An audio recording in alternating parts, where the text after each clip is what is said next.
Okay mga master, good morning. Nandito na naman tayo sa parking natin kasi last na gagawin natin yung wirings ng ating RS200 at natapos na natin yun sa may stator side. So nakikita nyo last time no, yung vlog natin natapos na natin.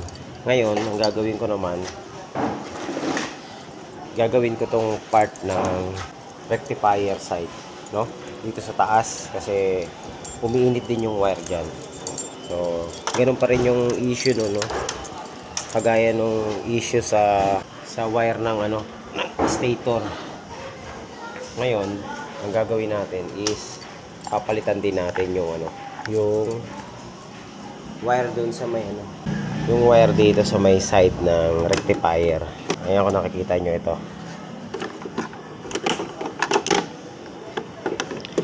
tanggalin na natin itong mga pin tools ko dito na naiwan. Uy, hirap. Yo. Okay. So yan, itong na to. Yan, kung nakikita nyo, sana nakikita nyo, no? Yan. Ang gagawin natin dyan, puputulin din natin. Tapos kakabit natin yung ceramic socket. So, hindi na ganito yung magiging setup niya dahil papalitan na natin yan. So, para iwas sunog. Okay. Kasi meron kaming endurance. Baka sa endurance ako abutan ng ganong problema. So, baka hindi ako makauwi. Mahirap na. Alright, so yun mga master. Ayan, nandito yung mga gamit natin. I-ready na natin para isang na lang. Isang kuhaan na lang, no? Ayan, so ito yung ikakabit natin doon sa gitna. So, ready na lahat mga master.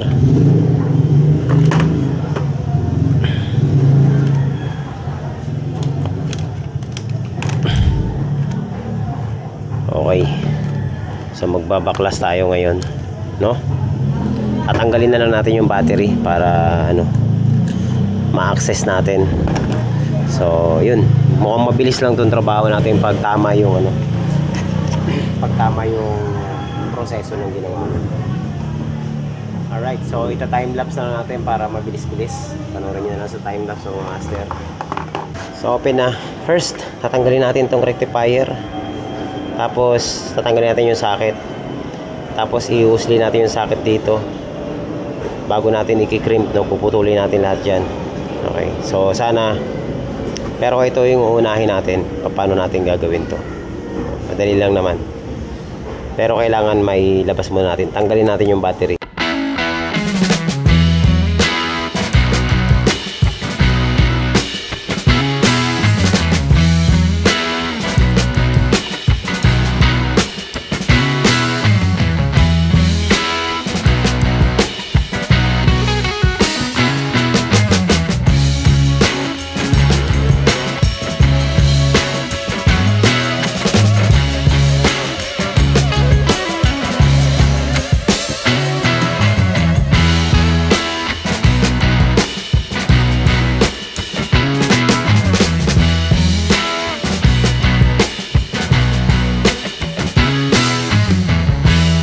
Natin lahat, no, para easy access na. Ito lumutong na yung wire niya kasi talagang umiinit tong part na to. So ito ang puputulin natin mga master, at saka ito. So unahin natin tong mahirap gawin, no? Ito kasi madaling gawin lang to eh. So dito muna tayo, no? Putol muna tayo dito bago dito. Okay, madali na to. Tinanggal ko yung ECU nya. Ayan, no? Ito yung ECU, tinanggal ko para mas madali. Kasi kung hindi natin tatanggalin yan, napakahirap i-access nung wire na to. So yun, sa mga gagawa din yan at kokopyahin yung ginawa natin, or sa gusto magpagawa, ayan, ganyan ang gagawin nyo. Medyo matrabaho lang pero sulit kapag natapos nyo na. Okay, let's go, let's do this mga master. Hindi ko alam kung nakikita nyo, no? Pero naman tayong naka time lapse. So putol muna tayo dito mga master.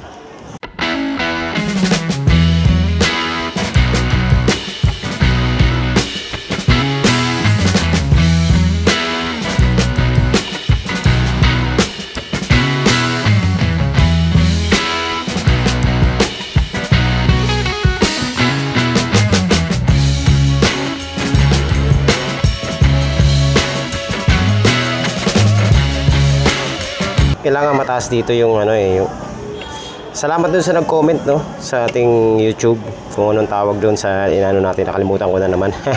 Kailangan mga master meron ka talagang proper tools para hindi mahirap magtrabaho, kasi kapag wala kang proper tools napakahirap magtrabaho. Kahit yung mga simpleng pangbalat lang ng wire, napakahalaga niyan eh. At least pag nag-DIY ka, hindi ka sabog-sabog. Ang ginagawa ko to para share dun sa may mga issue sa sa kanilang mga RS200 no. Okay, so nabalatan na natin. Ngayon gagamitin na natin yung ating pang crimping. Eto. Okay, so 30 amperes ang ilalagay natin no. Pwede naman actually 20 kung wala kayong pero sa akin lang 30 amperes para sigurado. Kailangan meron kang ganito no, crimping tools para mas madali. Pag prines mo yan na ganun, sisikip na yan.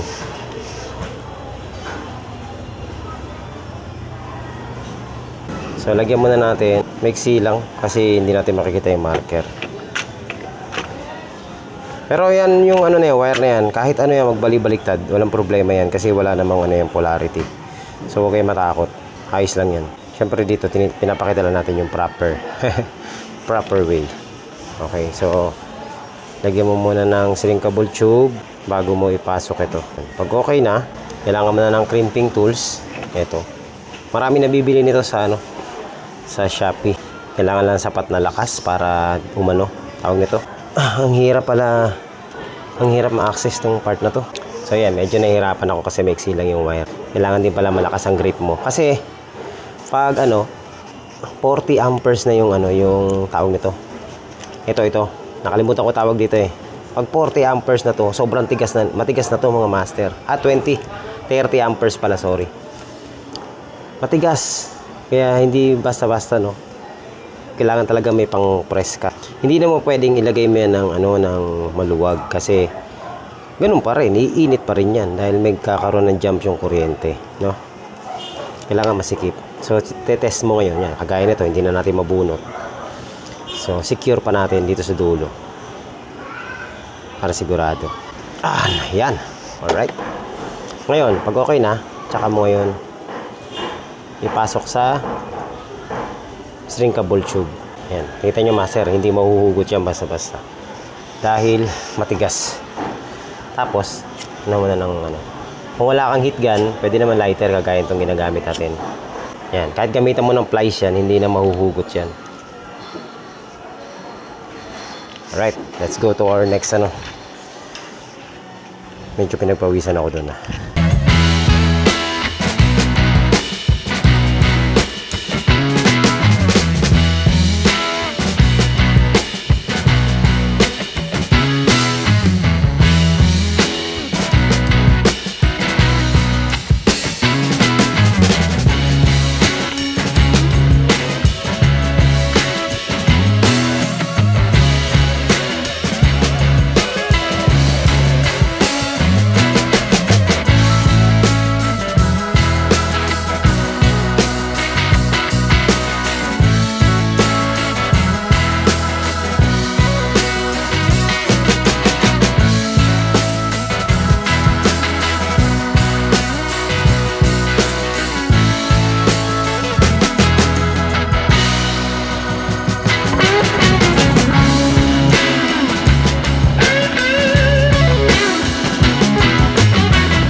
Okay.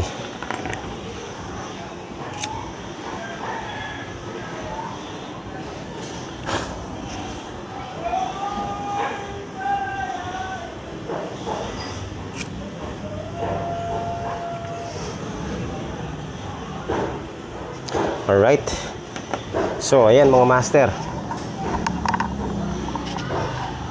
Tapos 30 amperes lahat. Ngayon, ang gagawin natin itong pinakamadali.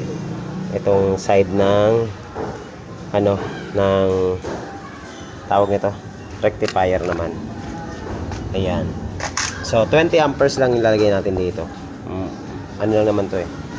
Pwede na yan dyan sa 20 amperes. Ang importante ito. So, tanggalin na natin. Siyempre, may palatandaan pa rin tayo dyan, no? Buti na lang pala nagdala ako ng tools na ganito.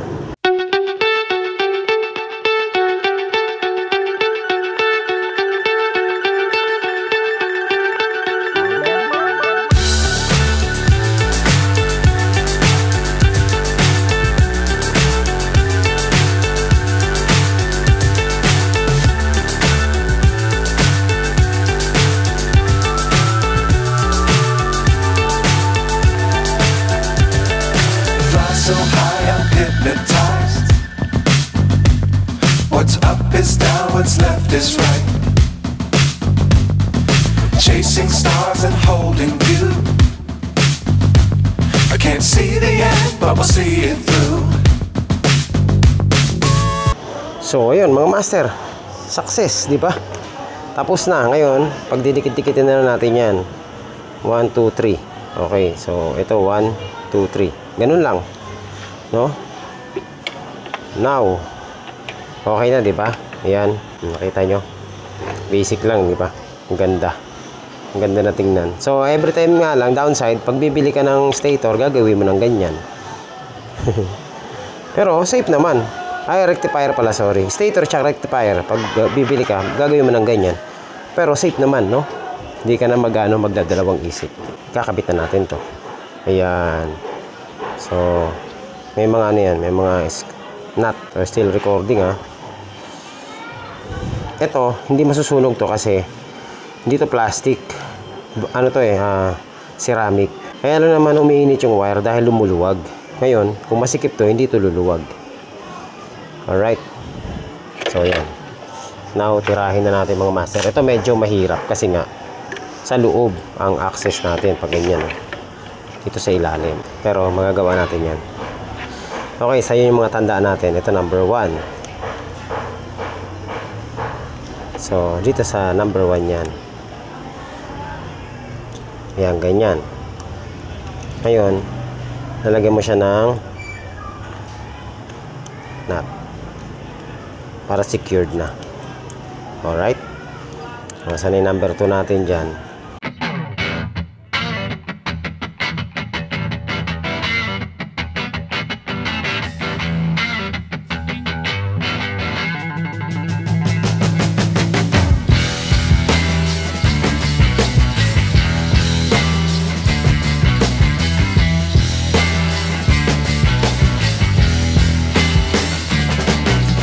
So, ayan mga master. Okay na.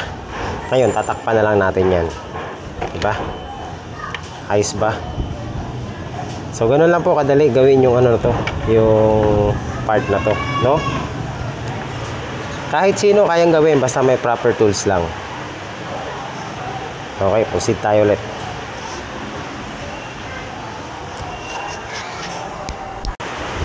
So, ayan. Pag na-secure mo na yung mga wires, secured na, di ba? Lalagyan na natin ng lalagyan natin takip. Tatakpan na natin. May numbering pa yan, 1, 2, 3, di ba? Ayan. Tapos, kailangan natin ng siyempre cable tie. Importante talaga itong cable tie. Dito naman nasa loob na siya, kahit isang piraso na lang. Hindi naman kakalas yan. Wala namang vibration dito. So, for security lang, kailangan ng lock. Ayan, kahit isa lang, okay na yan. Alright, so yun mga master, success na. Ayan, ilalagay na natin ng maayos yung itong rectifier. Babalik natin sa dating pwesto niya.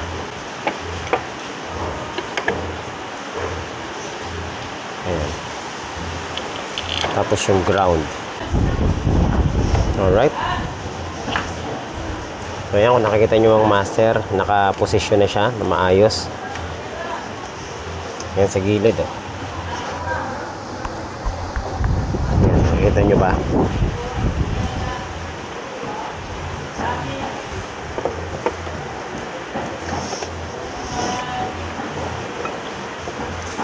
ikakabit natin yung para sa ano, battery.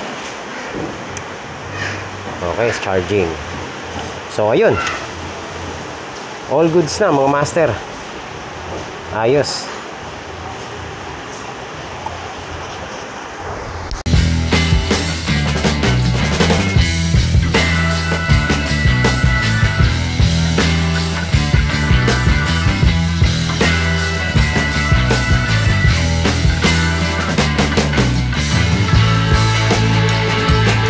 Ayan, nakalagay na ng maayos.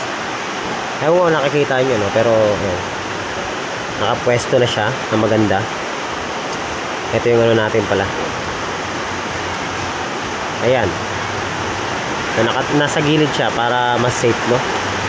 At sure ako, hindi na iinit yan. Sure na sure ako. Mamaya testingin natin pag naikabit natin yung ECU. Okay. So, successful na. Kaya ko naman palang tapusin ng mabilisan. Mabilis lang. Kakabit na natin yung ECU at saka yung lahat battery para matapos na to.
So ayun mga master, properly placed na lahat, no? Naikabit na natin lahat. At yan, na-secured ko na lahat ng wirings. Okay naman, ito na siya.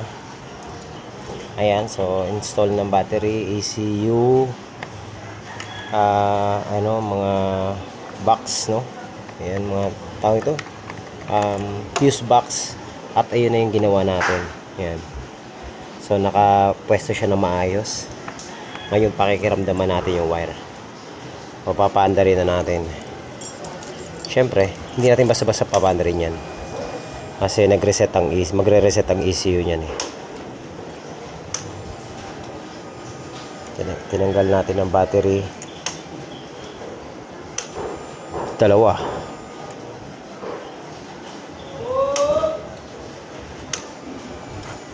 Ayan, so naririnig natin yung mga nagkiklik. Ayun, no? Yung dalawa, tatlo. Diba? Tatlong click yan. Bilangin nyo, ha? Tatlo. Okay? So, okay na. Ngayon, papaandarin na natin mga master. Sana umandar.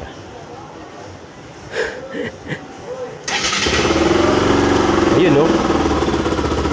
One click. Okay, so titingnan natin, pandarin natin na matagal. Ito, hindi na umiinit to. Yun ang silalim na yan. Kasi ginawa natin kahapon yan. Tapos ngayon, itong pakikiramdaman natin kung umiinit pa. Kasi kahapon, nung pinandar natin to 30 minutes, pag tingin natin dito sa taas, napakainit dito. Ngayon, titingnan natin. Update ko kayo mamaya, 30 minutes. Kung hindi na iinit. Hayaan na natin naka-idle yung makina. Okay. Sa mga may problema na ganito, pwede naman natin gawin yan, no? Okay, time ako. Dun sa mga naka-RX 200. Punta lang kayo sa akin dito. Siyempre, kung wala kayong ganyan na ceramic, pwede tayong umorder niyan. Mura lang yan, mga master. Tsaka ganito. Okay. Mag-provide lang kayo nito. Okay na yan. Pwede na tayo mag-tayo ng shop, mga master. Shop-shopan ba? DIY shop. So ito, tatago natin to for future use. Baka magamit pa natin to kasi kaya ko itong remedyohan eh. Yung, baka sakali may mga ilangan nito, pwede natin sa kanya ibigay ito.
Wala na. Ito na, syempre ito ceramic, napakalamig. So yung init ng rectifier natin normal lang, no. Doon sa mga nagsasabi na pag umiinit to sira na, hindi totoo yun, kasi talagang iinit yan dahil dyan kino-convert yung AC to DC, no, para mapunta sa battery. Yung AC convert sa DC, ayan, para ma-convert sa sa battery. Ayan, normal yan na umiinit, pero yung hindi sobrang init, no? Yung tamang init lang. So tama lang yung temperature nya. Dito wala na, hindi na umiinit yung wires. Ayan, sure na ako dyan mga master, kasi nung nakaraan ilang minuto pa lang natin pinapandar, grabe ng init eh. Ngayon wala na, safe na yan. Pwede na yan sa pangmalupitang ride mga master. Wala ka nang alalahanin na na init. So 7 minutes na tayo mahigit na nagpapatakbo, na pinapandar, at walang nababago sa nito. Hindi na umiinit yung wire. Yan, napakalamig na ng wire. Eto umiinit, normal lang yan. Alright. So ayun mga master, update ko na lang kayo mamaya.